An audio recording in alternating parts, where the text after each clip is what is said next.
Bienvenidos. Aquí comienza la hora de la familia. Unidos como familia, unidos como nación. Muy buenas noches a todos. Es motivo de gran alegría poder contar una noche más con la compañía de toda nuestra fiel audiencia de la hora de la familia. Unidos como familia, unidos como nación.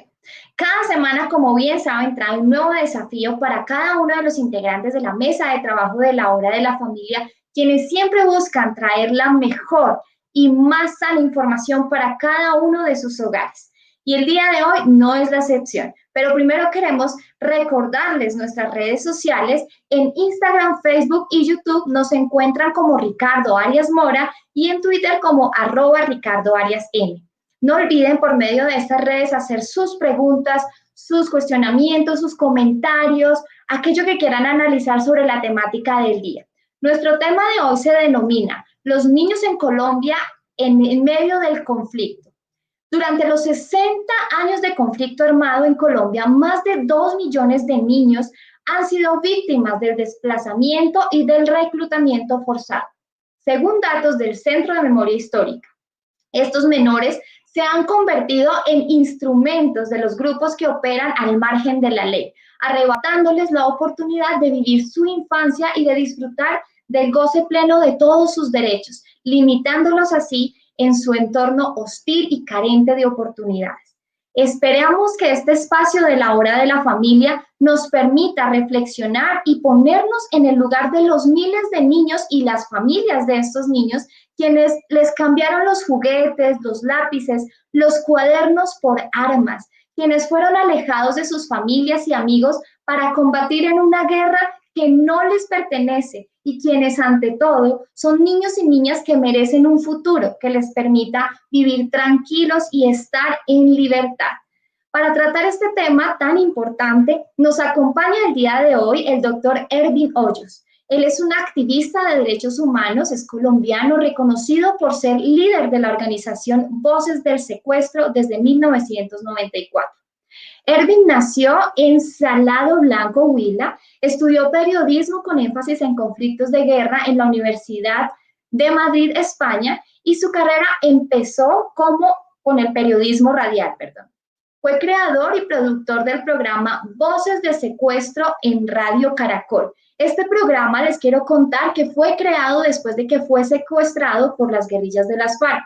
Fue rescatado por el ejército 17 días después del 29 de marzo de 1994 y después de una batalla y persecución de 13 días consecutivos, logró dedicar y acompañar a los rehenes a través de la radio, mantenerlos vivos y hacer que sus familias y sus seres queridos les hablen a través de este programa radial que hoy en día es un formato único en el mundo. Además, desde el comienzo, desde el programa hasta la fecha, el doctor ha estado dedicado a denunciar la violación de los derechos humanos de más de 24,000 víctimas secuestradas. Más preámbulos, queremos darle la bienvenida a este gran hombre, pero también al doctor Ricardo Arias Mora, hombre de familia en Colombia. Doctor, muy buenas noches. Pues Génesis, muy buenas noches. Siempre un cordial saludo para usted, todo nuestro equipo de trabajo y por intermedio de ustedes a todos nuestros seguidores que tanto en el terreno nacional como en el internacional nos siguen con tanta fidelidad. Yo me siento siempre, primero, muy agradecido, por supuesto. Gracias Dios por esta maravillosa oportunidad que nos da todos los días a las 7 de la noche de poder hablar de tantos temas que tienen que ver con la vida, con la familia, con la sociedad. Pero en medio de ello también tanta gratitud con miles y miles. Empezamos decenas, luego cientos y ahora tenemos a nuestro haber pues miles de seguidores en las redes que por supuesto comprometen todo nuestro agradecimiento personal y familiar. Por eso todos los días tratamos de tener no la noticia, digamos como con el noticiero que en esta misma hora se emite por los canales de la televisión, sino más bien con las noticias que tienen en la reflexión, en la profundidad y en el análisis, toda su mejor explicación y contenido. Y en el día de hoy, un tema que ha golpeado fuertemente a Colombia, un tema que tiene que ver precisamente con el destrozo de sociedad que se ha causado en el medio del conflicto y por supuesto también con el daño, ni siquiera colateral, sino principal y fundamental en la familia colombiana. Y tiene que ver exactamente con con los niños en el medio del conflicto colombiano. Y qué mejor voz, más autorizada que la de Ervin Hoyos Medina, un hombre, un ciudadano sobresaliente que ya debe estar en el estudio seguramente, ya nos debe estar allí acompañando, pero es un ciudadano que les decía a nuestros queridos seguidores, un hombre sobresaliente, un hombre de un valor y de un tesón ejemplar. Es de aquellas personas que uno, como se dice coloquialmente, se quita el sombrero ante ella, porque no solamente ha tenido dedicación a los temas de su profesión, sino que también ha ocupado sus días y sus horas en ser aquella voz que ha acompañado los temas del conflicto durante cada día de sus días. Y no solamente los ha acompañado, no solamente ha estado allí como en su labor de periodista, que por supuesto es su profesión, sino también como corresponsal del mismo conflicto y también como investigador. O sea, no es exactamente una persona que llega a dar una opinión, digamos, porque el titular de prensa así lo conduce, sino que en el caso de Ervin Hoyos Medina, a quien saludamos, encontramos siempre un hombre que ha tenido en el análisis y en la investigación profunda la mejor de sus denuncias.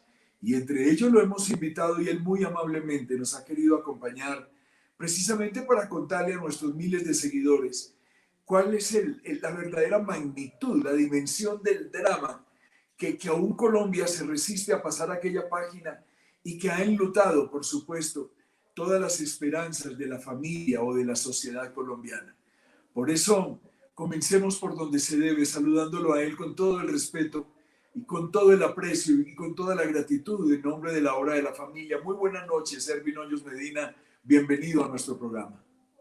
Muy buenas noches, mi doctor Ricardo. Un gran saludo. Gracias por la invitación, por el espacio, por pensar en que cada día tenemos que romper ese muro de la indiferencia frente a lo que le pasa a todos los niños en los campos, en las regiones, los niños campesinos, los miles de niños que se llevaron y los que están en este momento en riesgo de que se los lleven porque la amenaza es muy grande. Yo puedo decir que en este momento hay más de 3.000 niños de distintas regiones de Colombia en el más alto riesgo de engrosar grupos armados de las guerrillas, de las disidencias de las FARC, de grupos paramilitares, de los grupos armados que quedaron estratégicamente organizados con motivo del acuerdo para seguir generando desestabilización, y esos grupos solamente se pueden nutrir de los niños campesinos, de los niños de las regiones, porque ahí está el pie de fuerza, ahí está la materia en bruto que ellos necesitan, y por eso es muy importante que, aparte de que se busque que haya justicia por los hechos pasados, hay que buscar prevenir esta avalancha de reclutamiento que próximamente se va a presentar. Así es, apreciado Ervin y apreciados seguidores de nuestro programa. Yo quiero que ustedes miren de una voz, si no la más autorizada en Colombia, la dimensión de los hechos. Recuerden que siempre les he dicho en estos programas que a mí me gusta todo, tal vez por mi profesión de ingeniero, siempre ver la magnitud del daño, esa forma medible de ver qué tan grande es la herida en Colombia. Y en ello hay un tema sobre el cual quiero comenzar este diálogo con Ervin y le pido que me corrija si lo leí mal, si lo investigué mal, si el equipo de la mesa de redacción también, digamos, falló en ese propósito, pero es que hay un tema que nos tiene escandalizado y es un informe del Centro de la Memoria Histórica. Recuerde, allí donde se hizo la compilación, digamos, de todos los estragos y de todos los problemas del conflicto. Y dice textualmente, dice que durante los últimos 57 años del conflicto, más de 2 millones de niños y niñas fueron víctimas del desplazamiento y del reclutamiento forzado. Apreciado Ervin, ¿esa cifra es completamente real o es inferior a la circunstancia? A ver, la cifra es horrorosa. Yo creo que algunos de los errores que cometen los estudios es que se quedan justamente en las cifras, pero sería muy importante, mi doctor Ricardo, poder contarle a la gente que nos sigue. Por ejemplo, datos que yo he venido investigando y documentando para tener en cuenta. Las FARC crearon escuelas de entrenamiento de niños guerrilleros, o sea, de niños a los que se los llevaban para convertirlos en guerrilleros. Estas escuelas de entrenamiento inicialmente estaban divididas en escuelas de frentes. O sea, cada frente montaba una escuela para adoctrinar a los niños y entrenar a los niños que iban a convertir en guerrilleros. Entonces, imaginémonos que las FARC llegaron a tener 60 frentes. ¿Qué significa eso? Que había 60 escuelas, porque en la séptima Conferencia Nacional Guerrillera aprobaron la creación de todas esas escuelas, pero esa conferencia que vino en 1984 ya traía un historial de reclutamiento muy amplio en Colombia de muchos niños a los que se los llevaron de sus casas y los registros no existen. Entonces tenemos que hacer un cálculo aproximado y yo voy a esto. Cada escuela de estas tenía hasta 3 cursos al año. Ojo, cada escuela tenía hasta 3 cursos al año. O sea que una escuela de 400 niños pues adoctrinaba, entrenaba y convertía en guerrilleros a 1.200 niños por año. 1.200 niños por año. Esas eran las escuelas de los bloques. Y luego 60 escuelas de frentes que reclutaban hasta 80 y 100 niños y hacían 2 y 3 y 4 cursos dependiendo del flujo de niños que tuvieran. O sea, hagamos las cuentas. Hubo escuelas que duraron 15 años, 18 años, escuelas que después de que el Estado las perseguía, las convirtieron en escuelas móviles. Entonces eran escuelas que no tenían un sitio fijo, sino que donde iban llegando, iban reclutando e iban entrenando a los menores. Entonces saquemos la cifra de 60 escuelas reclutando niños en todo el país y haciendo 1, 2 o 3 cursos por año. ¿Cuántos niños se llevaron? O sea, es incalculable. Es una cosa absolutamente horrorosa. Y en todos esos años, las familias se quedaron con la ausencia del niño nada más, sufriendo el dolor, sufriendo la amenaza, sufriendo el riesgo de no poder denunciar porque las zonas estaban afectadas por estos criminales que los amenazaban si denunciaban, que intimidaban a toda la población si denunciaban. Entonces las familias se quedaron nada más con el dolor de saber que no podían denunciar abiertamente, públicamente, que a sus niños se los habían llevado. Entonces pasaron a engrosar una lista de desaparecidos. Entonces era la lista de los niños desaparecidos, pero no se sabía qué ocurrió con ellos. ¿Por qué? Porque las familias no denunciaron y al no haber un indicio de que había sido reclutado o que lo habían asesinado, pues pasaba era a estatus de desaparecido. Por eso el gran número de desaparecidos que hay en Colombia inicia es por ser niños reclutados. Y esos niños reclutados los convirtieron en guerrilleros, los convirtieron en criminales, les enseñaron a asesinar secuestrados, a matar a sus propios compañeritos para probar fineza, como ellos dicen, los enseñaron a poner bombas, a manejar explosivos, a hacer tomas guerrilleras, a emboscar policías, soldados, a matar población civil. Yo tengo testimonios de niños de 7 años reclutados, por ejemplo, que a los 8 años ya los convirtieron en gatilleros y salían a un caserío a matar a una persona por una orden del comandante de la zona. Entonces imagínense un niño de 8 años ya saliendo de una manera fría, calculada, a asesinar a una persona porque el comandante le dijo hay que ir a matarlo, porque se tomaban la justicia por sus propias manos, porque consideraban que ir a atacar el ejército con niños era una estrategia, porque si el ejército reaccionaba, pues ¿qué se iba a ver? Que mataron niños. Pero es que el soldado al que le están disparando, él solamente siente que le están dando tiros y que es un fusil. el soldado responde, el soldado reacciona. Y cuando iban en ese proceso de reconocimiento después de un combate a ver, se encontraba con que muchos eran niños los que habían quedado muertos allí y otros pues se los llevaban, los recogían, se los llevaban para enterrarlos en fosas comunes para que no los encontraran. Entonces esos pasaron a engrosar la inmensa lista de desaparecidos, porque ellos mismos, para evitar que las familias recuperaran los cadáveres, para evitar que el ejército los contara como bajas en combate, pues fueron y los enterraron en zanjas, en huecos, y corra otra vez y los dejaban botados como un perro, después de que se los habían llevado de su casa, de su escuelita, que los cogieron a unos entrenamientos forzados, aguantando hambre en las peores condiciones, que los convirtieron en asesinos, después los dejaban botados porque en la guerrilla la persona no vale, allá vale el fusil, vale el arma, un niño no vale, un niño se reemplaza en la siguiente esquina o en la siguiente finca o en la siguiente casa. Entonces ellos no tienen ningún tipo de compasión y eso es lo que el país no ha conocido, eso es lo que el país no ha dimensionado de esta máquina cruel, salvaje, sanguinaria con los niños de Colombia, que no tuvo ninguna piedad en arrancar niños de su hogar y llevárselos a la fuerza a cambio de absolutamente nada, porque lo único que les ofrecían a cambio era una amenaza a las familias si denunciaban o le decían al niño que si se escapaba le tenían ubicada la familia, le tenían ubicado el papá, la mamá, los hermanos, dónde estaban y que iban y se los mataban. Así que ese cuento de Timochenko y de todos estos criminales de decir que allá estaba la gente por simpatía, falso de toda falsedad. Estaban bajo presión, bajo sugestión, bajo la intimidación, bajo el absoluto miedo de lo que les podía pasar.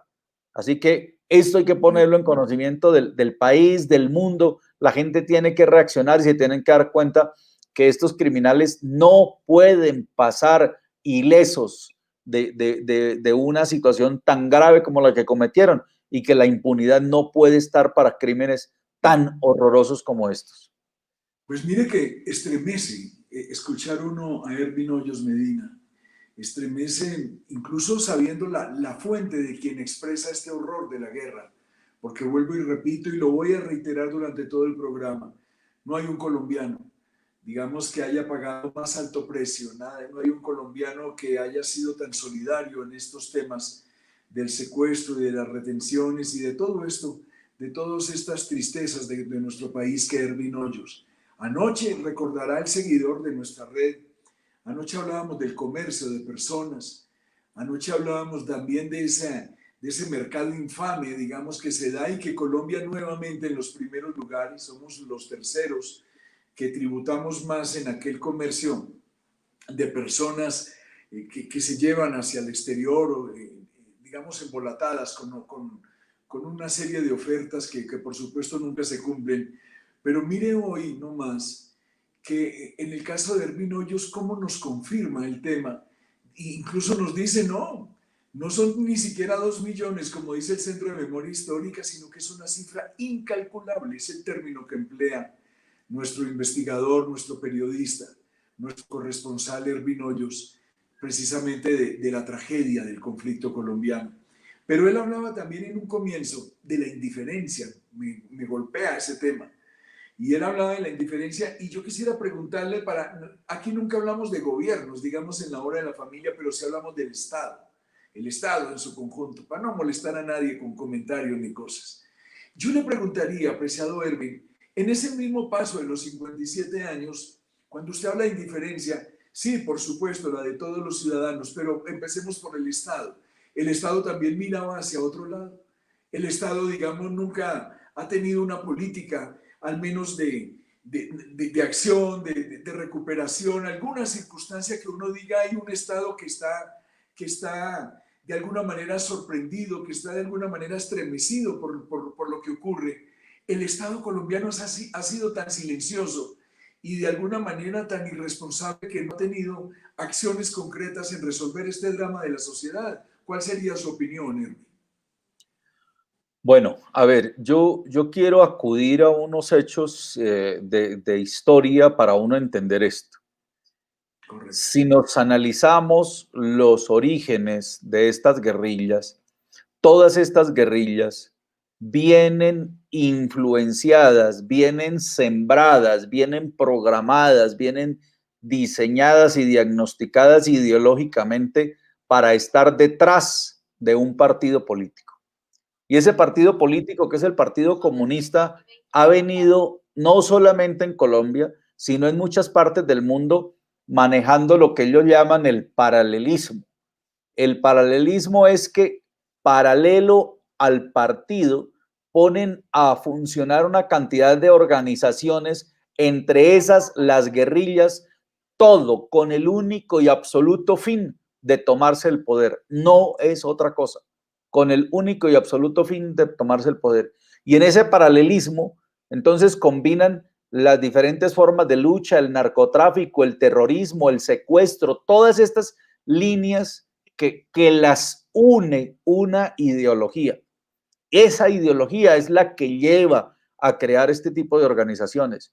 Yo me imagino cómo sería el mundo sin esa ideología, la ideología del odio, de la miseria, en donde se le enseña a odiar al vecino, al del frente, en donde se le enseña a odiar a los niños, a la misma familia, en donde llegan los niños recién reclutados a la guerrilla y les dicen, usted ya no se llama Juan Camilo Páez, sino que ahora se llama Arnulfo, y usted tiene que olvidarse de su familia porque la nueva familia suya es la guerrilla. Y si se intenta ir, ya los tenemos ubicados y los vamos a matar.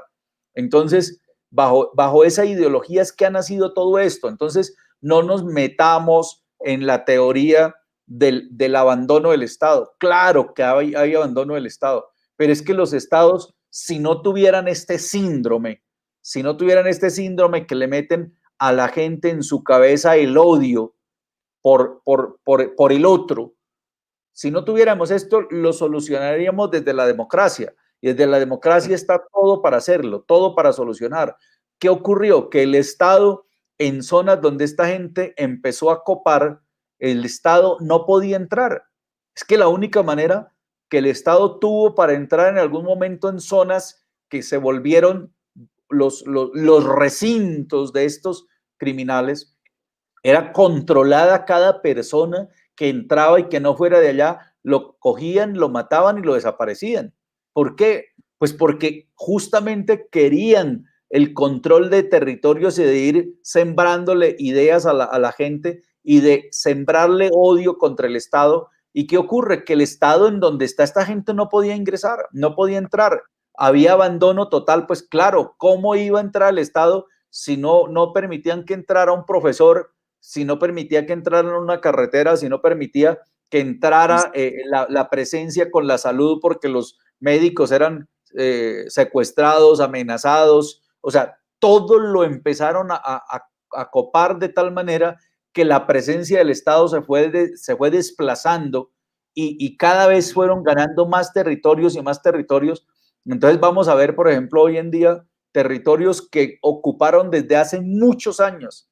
Por ejemplo, la zona de Gaitania, Marquetalia, toda esa zona fue una zona en donde nacieron las FARC y estuvo sometida al abandono. ¿Por qué? Porque es que el Estado ni siquiera plomo podía entrar, porque estaban totalmente fortalecidos, porque cogieron a toda la población y la metieron allí, porque cada niño era un campanero, cada ciudadano allá era un informante y si no informaba a tiempo lo mataban. Cada campesino era un espía de que iba a entrar la policía o iba a entrar el Estado, y si llegaba un profesor o llegaba un médico le hacían el seguimiento tal que el médico terminaba yéndose porque no había otra manera, porque les daba terror, les daba pánico. Entonces, no podemos olvidar que si el Estado no ha entrado es porque justamente empezaron a copar unos territorios en donde hicieron la labor del Estado imposible. ¿Qué hacían, por ejemplo? Y yo recuerdo, yo soy del sur del Huila, y nosotros en la zona donde estábamos, para que la máquina pasara a limpiarnos la carretera y poder que salieran y entraran los productos, el maquinista o la empresa le tenía que literalmente pagar cuota a estos criminales para que los dejaran trabajar. Entonces los maquinistas se aburrían y decían, no, acá no volvemos porque esto es muy peligroso. Y de esa forma fueron desplazando la presencia del Estado, y desafortunadamente el Estado entró también como en un hagámonos pasito, en un no choque con las comunidades, porque ellos ¿qué hacen? Cogen a la gente y la sacan en masa a atacar al Estado, a bloquear las vías, a generar protestas, porque sencillamente había presencia del ejército, porque había presencia de las autoridades. Entonces aquí ha habido una acción en donde ellos han generado justamente bajo el terror, bajo el miedo, la ausencia de funcionarios públicos que son los que representan el Estado, pero es que los funcionarios públicos son personas, son seres humanos, son gente que tenía familia, que tenía todo un entorno y que le daba terror y sencillamente decían, pues acá no podemos entrar más y abandonaban esas zonas porque es que el Estado al final somos todos. Entonces había zonas en donde los mismos alcaldes le decían a uno, yo después haciendo reportería y periodismo, me decían, vea, Ervin, de aquí para allá no puede pasar porque de aquí para allá ya nadie responde por usted. Y era impresionante uno ver cómo había zonas que la misma policía no podía entrar. ¿Por qué? Porque estaban estos criminales imponiéndole el terror y porque obligaban a la gente a denunciar, a delatar, a campanear todos los movimientos de las instituciones. Los médicos solo podían entrar con un permiso especial de ellos si eran de la ideología de ellos o los tenían ya verificados, de lo contrario no. Entonces no podemos olvidar eso. El Estado ha hecho efectivamente una falta de presencia, pero ha sido una falta de presencia en medio de una confrontación programada para generar una desestabilización y poner a las comunidades contra el Estado y tomarse el poder, que es a lo que nos han llevado hoy y que lo tenemos totalmente claro. Entonces, yo creo, y mire, conozco muchos países del mundo en donde no está este flagelo de estos bandidos y de estas guerrillas y de esta ideología del odio. Los estados son suficientes para copar todos los problemas sociales, pero donde hay alguien que impida que el Estado llegue, se ahonda el problema social. Miren qué enseñanza. Una nación que no tiene estos problemas, dice el propio Ervin Hoyos, el Estado es capaz de atender todos sus requerimientos sociales sin ningún problema. Es este problema, digamos, de la guerra lo que nos lleva precisamente a que eso debilite toda la acción del Estado en el beneficio de, eso sí, de toda una sociedad.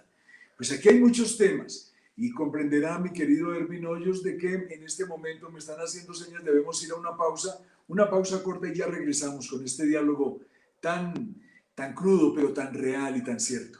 Una pausa, querida Génesis. Claro que sí, doctor. Muchísimas gracias al invitado de la noche. Queremos contarles algunos comentarios de nuestra audiencia. Nos saluda Maximiliano Rodríguez, nos dice, a partir de los 80 pierden ideología y se convierten en terroristas aliados con el narcotráfico. Edgar Zamudio también nos está dando sus comentarios. Doctor, llevamos 200 años sembrando odio político, partidista, ideológico, guerrillero, paramilitar y de narcotráfico. Esos son los comentarios, muchas personas están participando, agradecemos a todos por estar siempre conectados. También queremos dar un saludo especial a Telenorte y al Sistema Informativo Auténtica, quienes nos retransmiten todas las noches y están siempre con nosotros con la mesa de trabajo. Y bueno, recordemos nuestras redes sociales. En Instagram, Facebook y YouTube nos encuentran como Ricardo Arias Mora y en Twitter como @RicardoAriasM. Quiero dejarlos con un corto video y luego seguiremos con la segunda parte de la entrevista y unas preguntas dirigidas de parte de la audiencia a nuestro invitado especial.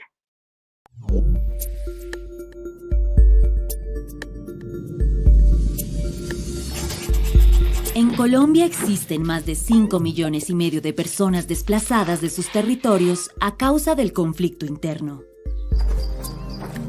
El 48% de esa población desplazada son niños, niñas y jóvenes que siguen viviendo en zonas donde el conflicto continúa. Son niños, niñas y jóvenes desplazados entre los 6 y los 26 años de edad. En varias regiones del país, más del 30% de la población desescolarizada son niños, niñas y jóvenes desplazados. Muchos pierden el interés en la educación y no creen que retomar las clases sea importante para su futuro.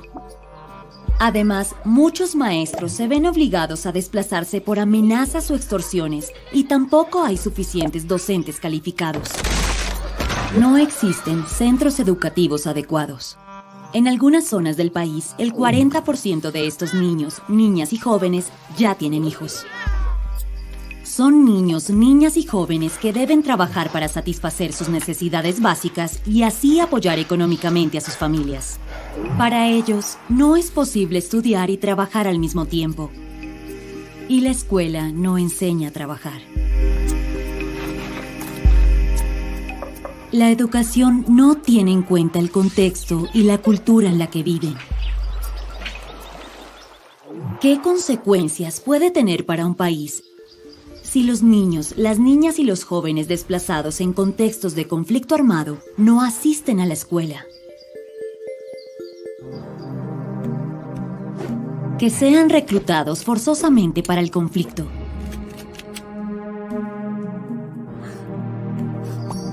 Sin oportunidades, los grupos armados se convierten en una opción.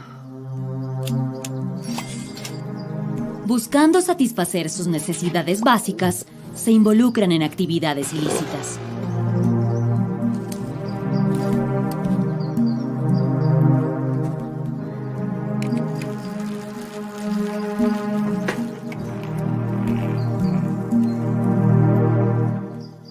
Estos niños, niñas y jóvenes desprotegidos terminan siendo víctimas de minas antipersona o artefactos explosivos abandonados. Estos niños, niñas y jóvenes también pueden ser víctimas de violencia sexual o en muchos casos se convierten en víctimas mortales. Estas consecuencias perpetúan la violación de derechos, perpetúan la pobreza, la violencia y el conflicto. La educación aleja a niños, niñas y jóvenes del conflicto armado. La educación le brinda a los niños, niñas y jóvenes oportunidades de vida.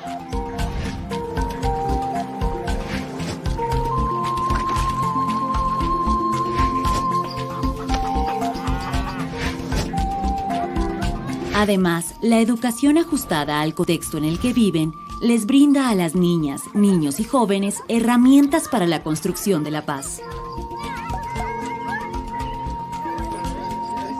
La educación genera un ambiente protector para los estudiantes en zonas de conflicto.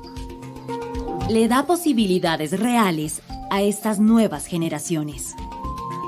Les brinda esperanza y un proyecto de vida concreto. Bueno, el bachillerato pacicultor a mí me enseñó de que en realidad los sueños se cumplen y de que que vale la pena luchar por sus sueños.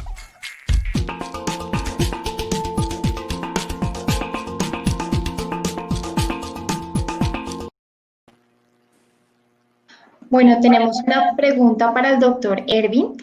¿Qué hace el Estado frente a esta falta de oportunidades en cuanto a la educación de estos niños que están en el campo de reclutamiento? Bueno, pues a ver, en este momento la situación es de muy alto riesgo para los niños porque, a ver, vamos a analizar por áreas geográficas. La antigua zona de distensión, lo que hoy es San Vicente, del Caguán y toda esa región, en este momento está siendo influenciada y copada por lo que antes era el Frente Primero de las FARC y hoy es alias Gentil Duarte el que maneja esta zona. Se calcula que tiene una fuerte presencia en la región y en esa región hay aproximadamente 3.500 familias que todas tienen niños pequeños y hay un promedio de niños entre los 1.200 y 1.500 que están en la edad de los 10 y los 14 años. Esos niños están en este momento bajo riesgo, bajo amenaza y bajo objetivo de estos grupos armados para reclutarlos. También hay otra región que es el Cauca. El Cauca está en la mira de los reclutadores de las FARC y de sus disidencias. ¿Por qué? Porque allá se concentran gran parte de los cultivos ilícitos, de los cultivos de la hoja de coca, laboratorios que están dentro de los resguardos indígenas, dentro de territorios indígenas, que con este cuentico de la autonomía territorial que lograron meter en la Constitución del año 91, en donde el Estado no puede hacer presencia, eso se volvió el área de protección de las guerrillas. Y allí lo primero que ellos necesitan es pie de fuerza, mano que arranque coca, que les ayude a raspar, que se lleven a los laboratorios, y para proteger toda esa estructura pues se necesitan grupos armados, y los primeros que en ser objetivos son los niños indígenas. Por lo tanto, hay una alianza entre FARC y líderes indígenas de algunas comunidades, de algunos cabildos, de algunos resguardos, que son los que facilitan esa entrega de los niños al grupo armado. Le lograron meter la ideología del comunismo a estas comunidades indígenas, comunidades con conocimientos ancestrales, que iniciaron siendo adoradores del sol, de la luna, y luego llegaron al catolicismo o al cristianismo, y ahora todas esas líneas ideológicas han sido literalmente derrotadas por la ideología del socialismo, del comunismo, y les están enseñando ahora a que ni siquiera existe Dios. Entonces, mire cómo llegaron a copar todas estos territorios ancestrales que ahora están en manos del narcotráfico. A ellos solo les interesa utilizar a las comunidades indígenas, usarlos para sus fines, para sus intereses, y por estar geográficamente el departamento del Cauca y el departamento de Nariño en zona de costa, porque tienen costa, ¿qué les interesa a los narcotraficantes que tienen esos grupos armados? Pues salir al mar para poder transportar su cocaína. Ellos están en la mira tal vez del máximo riesgo, esos niños indígenas. Luego tenemos otra región que es la zona del nororiente antioqueño y la zona de Chocó. La parte del nororiente y el noroccidente antioqueño y Chocó está en las miras también de estos criminales, porque ahí se mezcla el ELN, se mezcla el Clan del Golfo, se mezclan las disidencias de las FARC, y todos están buscando fortalecer su pie de fuerza. ¿Y qué están buscando? Pues niños, ¿qué es lo que les interesa? Los fusiles los compran, los tienen. ¿Quién carga ese fusil? Un niño. Eso es lo que necesitan. Luego, similar pasa en la zona del sur de Bolívar, la zona de toda esa franja de lo que era la unión entre el Cauca, el río Cauca y el río Magdalena. Todo el sur de Bolívar está de nuevo siendo copado por estas organizaciones que son meras organizaciones de narcotráfico mezclados con grupos criminales que extorsionan y que asesinan. Y si nos vamos hacia el oriente, pues vamos a ver el Catatumbo, que está en la misma situación, y allá hay 4 grupos o hasta 5 grupos.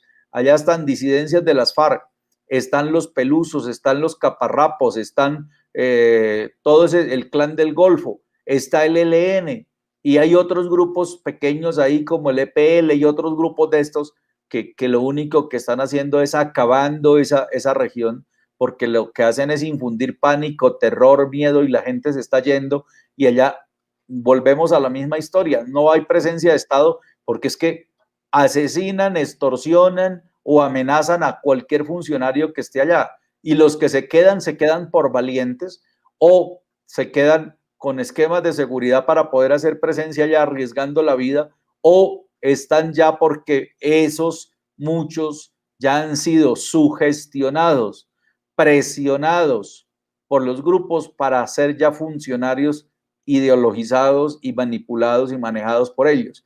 Entonces, ¿qué Estado pretendemos que haya cuando están todos estos grupos al margen de la ley? Cuando hay 30 policías en un pueblo y 200 tipos armados en las periferias. Es muy difícil. O sea, no hay Estado. El Estado técnicamente es inviable bajo esos conceptos, porque la justicia, la educación, la salud, toda está siendo extorsionada por esos criminales. Así que es muy, muy complicado. Y si nos vamos hacia Arauca, pasa lo mismo. Arauca, la zona del Casanare, toda esa región influenciada por FARC y ELN. Y si bajamos un poco más y nos vamos hacia el oriente, pues ahí ya llegamos al Baupés, al Mitú, a toda esta región que hacen presencia gran cantidad de los que planearon desde el acuerdo quedarse haciendo retaguardia en el proceso, y esos son los que están sembrando el terror. Entonces, aquí les hago grosso modo un paseo por el país en donde está el conflicto, y vemos que no es fácil para el Estado hacer presencia en esas condiciones. De acuerdo. Doctor, desde su experiencia, ¿cree que ese dolor que experimenta una familia cuando un hijo se va, en este caso cuando es reclutado para los gobiernos o por el contrario, cómo toma el gobierno esto? ¿Como algo normal, como algo parte del conflicto, ese dolor que pueden experimentar esas familias? A ver, la gente tiene una capacidad de resiliencia tal que se les llevan sus hijos, que los amenazan, les asesinan a sus líderes, al maestro, y siguen allí, porque no quieren abandonar la tierra, porque el ser humano consciente está su mente atada a la tierra, a la tenencia de la tierra, al control de la tierra, a la explotación de la tierra, a sacarle el producto al cultivo. Entonces, la mente del ser humano, la mente del campesino está atada a un terruño, a ese pedacito de tierra, a esa finquita, a esa parcela. Para ellos perder eso ya es lo último que les puede pasar. Y se la juegan hasta el máximo para no abandonar sus tierras. Pero cuando ya llegan estos grupos y los sacan de ahí, los desplazan, ya ahí sienten que lo perdieron absolutamente todo. Entonces, la situación para ellos es muy difícil porque inmediatamente entran en ese carrusel de la tragedia del desplazado que tiene que llegar a una cabecera municipal en donde lo miran mal, en donde lo rechazan, en donde no hay oportunidades para él porque él no está preparado para estar en una ciudad. Él no ha tenido el estudio suficiente para estar en una ciudad, no tiene ni siquiera hasta el caminado, porque el del pueblo camina distinto al del campo, y entonces el del pueblo, desafortunadamente la sociedad es así, discrimina, le hace bullying, no les aceptan por el acento, por la forma de hablar, o sea, las sociedades son mezquinas entre sí, así que el campesino tiene que estar, yo siempre he dicho que los campesinos deben ser como las flores, cada uno en su jardín. Las flores, si usted las quita de su jardín, se dañan.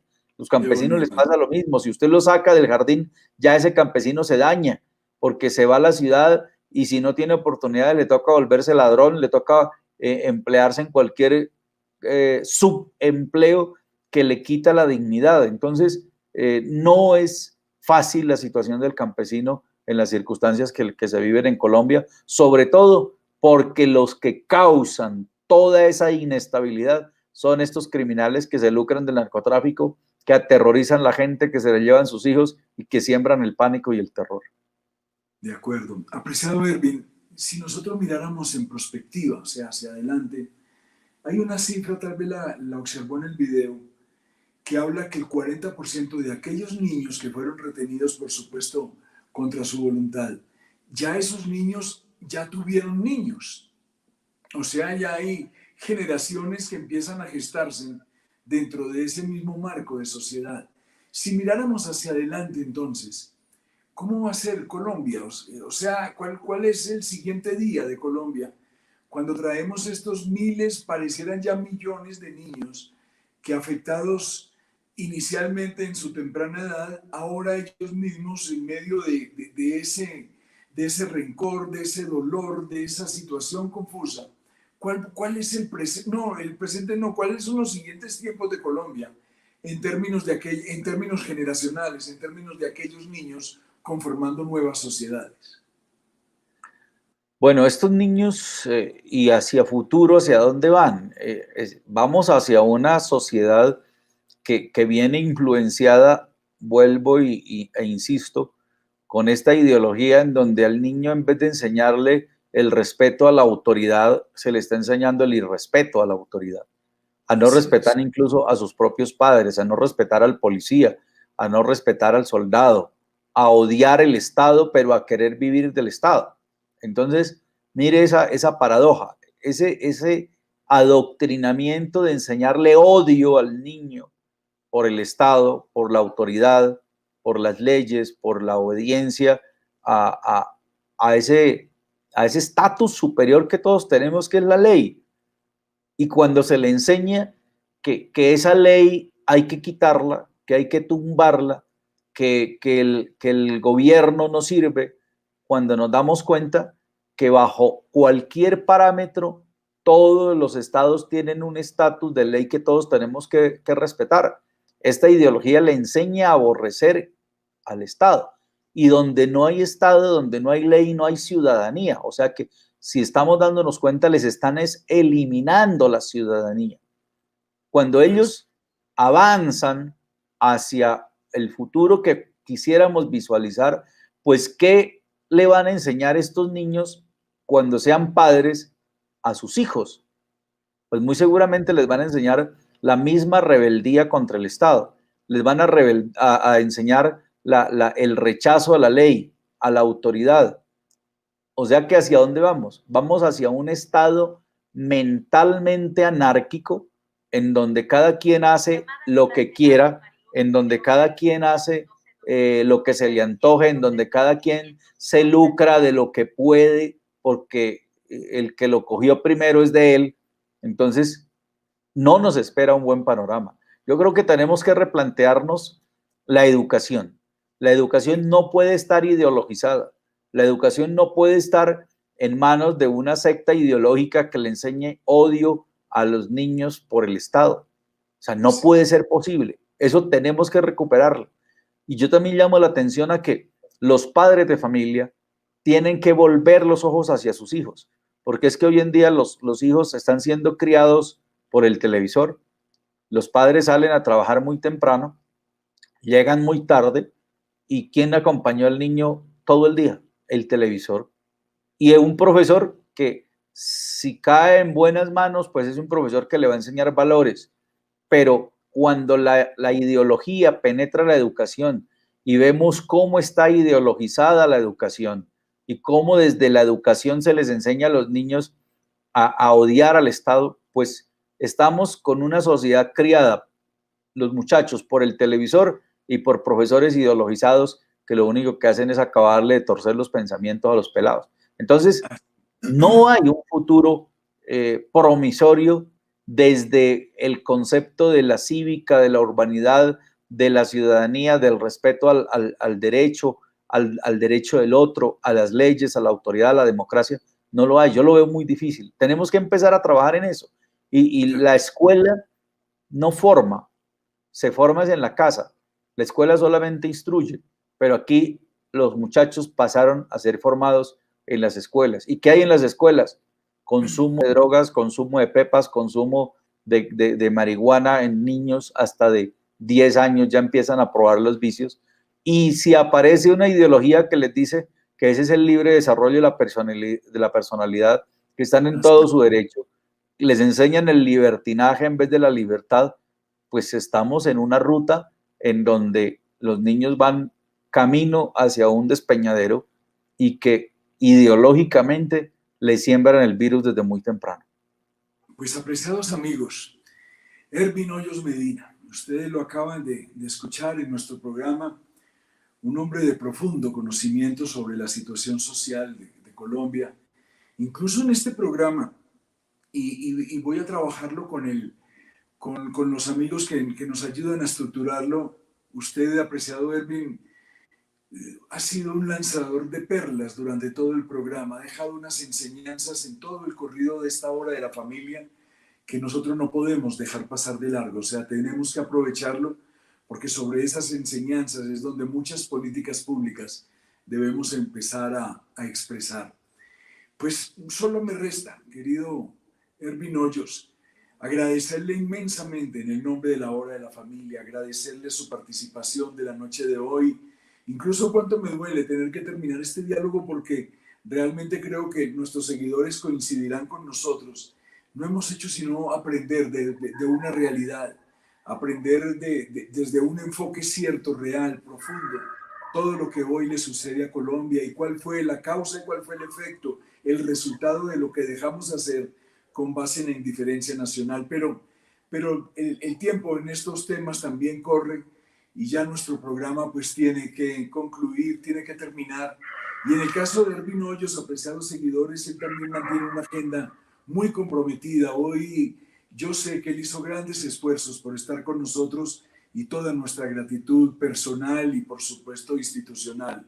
Por eso, Apreciado Ervin, al despedirlo con todos los aplausos y con todo nuestro reconocimiento y respeto, déjenos con una palabra de esperanza, déjenos con un mensaje de aliento, digamos, pese a esas circunstancias reales, digamos, trate de darnos ese ánimo sobre lo que puede venir, trate de dejarnos una especie de tarea que todos podamos entre todos construir, buscando que renazca un nuevo país en medio de la adversidad. Apreciado Ervin, un cordial saludo para usted y lo dejo con su despedida con todos nuestros seguidores en todo el país nacional. Muchas gracias, mi doctor Ricardo. Miren, todo está en manos de nosotros. Todo está en manos del ciudadano, del colombiano, de cada persona que piense, que entienda que a pesar de la dificultad podemos salir adelante, que tenemos espejo a nuestro lado, que ya sabemos la tragedia que le ocurrió a Venezuela y que no podemos permitir que nuestro país caiga hacia allá. Es cierto que la democracia tiene defectos, claro que sí, pero para corregir los defectos de la democracia tenemos que caer en la tragedia del socialismo, del comunismo. Yo he dicho que eso es como si alguien tuviera COVID, le dio COVID, que se lo puede curar hasta con moringa ya últimamente. Y eso es como si alguien que tiene COVID, que está enfermo, se sube a un edificio de 12 pisos y se lanza porque le dio COVID. Sí, tenemos una sociedad que está enferma, tenemos muchos problemas, pero no podemos, para pretender salir del problema, lanzarnos al precipicio cayendo en una ideología tan perversa como esa. Entonces, ¿dónde está el trabajo que hay que hacer? Hablemos con los hijos, hablemos con los muchachos. Hay que concientizarlos, hay que hablarles de ese fenómeno solamente mirando el país del lado. ¿Será que deseamos que lleguemos a eso? ¿Será que nosotros queremos pasar de un país próspero como este, con los problemas que tenemos, pero queremos pasar de un país próspero como este a pasar a hacer fila para que nos den una bolsa de arroz, una bolsa de leche y unos huevos? ¿Será que eso es lo que queremos para nuestro país? Yo creo que incluso ni siquiera a veces los mismos que se han dejado meter ese virus en la cabeza son conscientes de para dónde están llevando el país. Yo creo que entre todos, si reaccionamos, si trabajamos en unión de las familias, si buscamos hablar con nuestros hijos, si buscamos redireccionar los muchachos en casa escuchan, los jóvenes escuchan, hablemos con ellos, hagámosles entender, contémosles la historia del país y vamos a entender que si les contamos la historia del país, podemos lograr que la siguiente generación no la vuelva a repetir. Muchísimas gracias. Excelente, Ervin. Todos los aplausos, además. Qué bien. Excelente enseñanza. Mil gracias, apreciado Ervin. Y queridos amigos, ahí pudieron ustedes observar tantas enseñanzas, pero mire una que creo que fue la fundamental, entre muchas, por supuesto. Cuando nos dice Ervin Hoyos Medina, dice todo la solución del problema está en nosotros mismos. O sea, ¿cuál es exactamente nuestro papel, nuestra actuación en el presente propio? Y allí yo siento que la reflexión queda para cada ciudadano que nos sigue en este programa, para cada familia que sabemos que unidos están escuchándonos todos los días de 7 a 8, en nosotros, en cada uno de nosotros. No es diciendo la solución la tiene aquel, no, la solución la tenemos todos, en cada uno de nosotros, en nuestro propio ser. Y creo que allí queda la reflexión y por supuesto queda la decisión de qué país queremos nosotros vivir. Un país sobre principios y valores o un país anárquico que se olvide de los principios y que por supuesto nunca tenga en alta estima sus valores. Génesis, por favor. Gracias, doctor, y agradecemos a toda la audiencia por su compañía esta noche, por la compañía de la mesa de trabajo y el doctor Ricardo Arias Mora, hombre de familia en Colombia. No olviden conectarse junto con su familia, sus amigos y conocidos el día de mañana por este medio a las 7 de la noche. Les deseamos a todos una feliz noche y no olviden que estamos unidos como familia, unidos como nación. Antes de irnos, queremos dejarlos con las cartas de Ricardo y decirles que de verdad para cada uno de nosotros es muy, muy importante su sintonía los invitamos a que en el programa de mañana puedan estar haciendo sus preguntas y sus comentarios. Recuerden que los invitados que traemos a este espacio son personas muy experimentadas, conocedoras y profesionales de cada tema que se elabora especialmente para cada una de sus familias.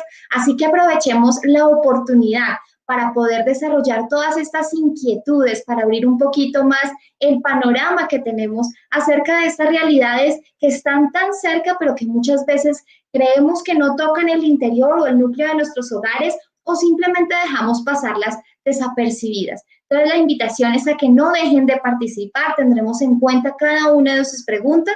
Y bueno, también quisiéramos, si ustedes tienen alguna idea de programa que quisieran poder ver, también hacérnoslo saber por medio de nuestras redes sociales. Les deseamos una feliz noche y los dejamos con las cartas de Ricardo.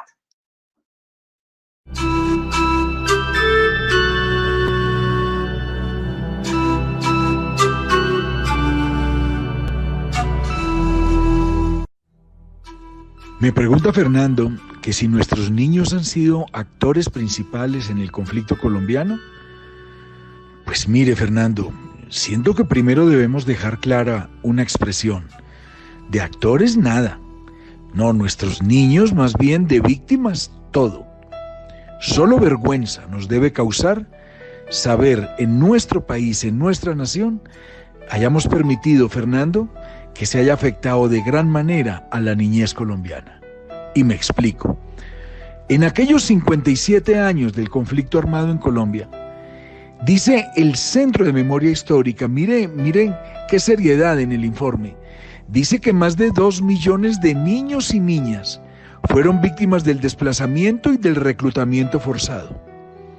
Estos menores se convirtieron en instrumento de los grupos que operan al margen de la ley. ¿Y sabe qué fue lo peor? Que les arrebataron la oportunidad de vivir su infancia y de disfrutar del goce pleno de sus derechos, limitándolos a una vida en un entorno hostil y carente de oportunidades. Me pregunta que si fue muy grande el daño. Pues si de magnitud me habla o me dirige la pregunta, le diría que el daño es infinito, es inmedible. El conflicto arruinó los sueños legítimos que nuestros niños nada ni nadie podía ni interferir ni tocar. ¿Y me permite ahora, Fernando, que yo le añada algo? Pues diría, en ese añadido, que si bien este problema es principal, sus efectos colaterales no han demorado tampoco en llegar. El ausentismo escolar, por ejemplo, es la primera de las consecuencias, con el consecuente retraso de sus estudios y la vulneración de su derecho a la educación. Y esto, apreciado amigo, esto pareciera no terminar. Pareciera como que todos los días la historia fuera una rueda sin fin que no se detuviera jamás. ¿Por qué lo digo? Porque este problema nunca ni ha terminado y por el contrario, es tal la cifra del reclutamiento forzado que solo a noviembre del año anterior, del 2019, más de 7.700 menores fueron reconocidos como objeto de este flagelo en algunas regiones muy conocidas de Colombia. ¿Que por dónde la solución? Me pregunta. Pues yo le diría la más importante sobre todas las soluciones es dejar la indiferencia, ponerla a un lado y hacer visible las necesidades de una población infantil a través de programas que permitan la recuperación de su identidad, el reconocimiento y el fortalecimiento de los valores que abrirán las puertas a una inclusión justa en el futuro de la sociedad. Mientras tanto, y de no hacerlo, tenemos comprometidas las generaciones siguientes y futuras de nuestra Colombia toda. Hay mucho por hacer, querido amigo, mucho por hacer, pero, como lo repito tanto, pero ahora debemos descansar, dado que la jornada es larga y nos debemos preparar, hasta que logremos el día aquel en que cada uno mire hacia su pueblo y huya hacia su tierra, a la tierra que como Colombia hemos recibido como heredad.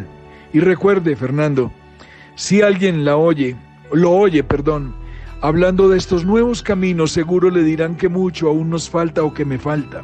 Tranquilo, Solo dígale que lo sabemos, que no nos detendremos y que por siempre tengan seguro, buscaremos avanzar. Reciba mi saludo cordial, Ricardo Arias Mora. Y si desea seguirme en el día a día por el Twitter, sígame por favor en @RicardoAriasM o en YouTube o en Facebook. No es sino que escriba Ricardo Arias Mora y allí seguramente me va a encontrar. Tenga usted un cordial saludo y un buen día por llegar. Gracias por acompañarnos en la hora de la familia. Unidos como familia, unidos como nación.